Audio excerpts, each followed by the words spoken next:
So నిన్న జరిగిన task లో గౌరవ్ లైక్ బర్నీ గారిని గోల్ గేమ్ లో ఒక గోల్ కొడితే ఒక ఎలిమినేషన్. అది కేవలం ఫిజికల్ టాస్క్ కాదు, మెంటల్లీ కూడా ఉండాలి. కానీ మీరు మీ బాడీ పట్ల ఓవర్ కాన్ఫిడెంట్ గా ఉంటారు అనిపిస్తుంది అని గౌరవ్ తన పాయింట్ చెప్పాడు. దీనికి మీరు గెలిచారు కాబట్టి ఓవర్ కాన్ఫిడెన్స్ అన్నమాట వచ్చింది, మేము గెలుచుకుంటే టాపిక్ రాదు కదా అని బర్నీ డిఫెండ్ చేసుకున్నాడు. గౌరవ్తో దివ్య గొడవ అయితే లైక్ ఆయన మాట్లాడుతుంటే ఈమె మధ్యలో వచ్చి ఆయన తరపున మాట్లాడడం ఎందుకండి?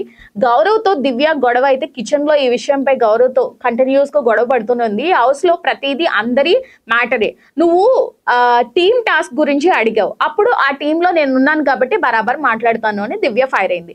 అది నా గేమ్ అని గౌరవ్ అంటుంటే నేను ఆ గేమ్ లో ఉన్నాను, నువ్వేదో నీకు ఒక్కరే కాంపిటీషన్ అన్నట్లుగా మాట్లాడుతున్నావు, నాకు నచ్చలేదు. ఆ గేమ్ లో నువ్వు ఏ పొజిషన్ లో ఉన్నావో నేను కూడా అదే పొజిషన్ లో ఉన్నానంటూ దివ్య వాదిస్తూనే ఉంది. బట్ ఇక్కడంతా చూస్తే ఈమె మళ్ళీ బర్నీ గారి కోసం safe game like safe side ఈ సెంటిమెంట్స్ తో, అసలు ఈ సెంటిమెంట్స్ షోనా లేకపోతే ఈ బిగ్ బాస్ షోనా ఏంటి ఇది అసలు? ఓకే, అయిపోయిన తర్వాత గౌరవ్ని అయిపోయిందా అంటే నీకు అర్థమైతే నువ్వు మాట్లాడు అంటూ దివ్య అడిగింది. అండ్ నీకు తెలుగు రాదు అనే పాయింట్ అవుట్ కూడా చేసింది.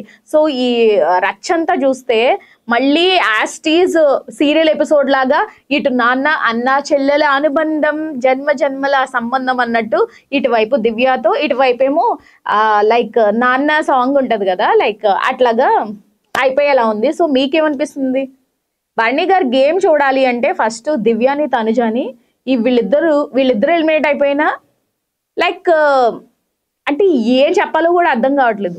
దివ్య తనుజ ఎలిమినేట్ అయిపోతే బర్నీ గారి గేమ్ కనబడుతుందా? లేదు అంటే బర్నీ గారు ఎలిమినేట్ అయిపోయారు ఎవరి వల్ల? దివ్య వల్ల. సో ఆయనకి తెలిసి రావాలి, ఇప్పుడు నేను వాళ్ళ వల్ల వాళ్ళ బాండింగ్ వల్ల నేను ఎలిమినేట్ అయ్యాను, సో ఆ పొజిషన్కి మళ్ళీ రాకూడదు అని ఆయన వార్న్ చేసుకుని ఆయన సెల్ఫ్ కంట్రోల్ చేసుకుని మాట్లాడొచ్చు, తప్పులేదు. బట్ ఓవర్ ఎమోషన్స్ అవసరం లేదనిపించింది. మీకేమనిపించిందో కామెంట్ బాక్స్లో కామెంట్ చేయండి.